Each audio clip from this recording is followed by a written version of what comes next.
Sveicieni no Romas! Es šeit atrodos darba vizītē, un martā šogad paliek 67 gadi, kopš šeit Romā tika parakstīts Romas līgums. Romas līgumi tie bija par pamatu šodienas Eiropas Savienībai, kur dibināja 6 valstis, un Itālija bija viena no šīm 6 valstīm.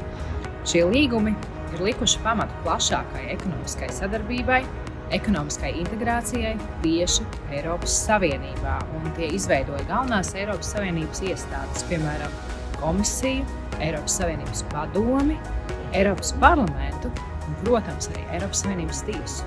Ar Romas līgumiem ir likti tiešām stipri pamati Eiropas Savienības kopējā tirgus izveidei, un kopējais tirgus tas nozīmē personu brīvu pārvietošanos, preču un pakalpojumu brīvu pārvietošanos. Pēc tam tāda brīva, tā skaitā kapitāla pārvietošanās pat nebija iedomājama. Eiropas Savienība tāda, kā tā šobrīd ir bez robežām, tas tiešām ir panākums tieši no Romas līgumiem. Eiropas Savienības vienotais tirgus ir radījis arī visu, lai vēlāk varētu izveidot eiro, kas ir drošākā un uzticamākā šobrīd pasaules valūta, un arī kur mēs Latvijā visi lietojam. Romas līgumi arī ir likuši pamatu turpmākai Eiropas Savienības paplašināšanās iespējai tieslietu jomā, un būtiski arī paplašināta ir pārobežu sadarbība.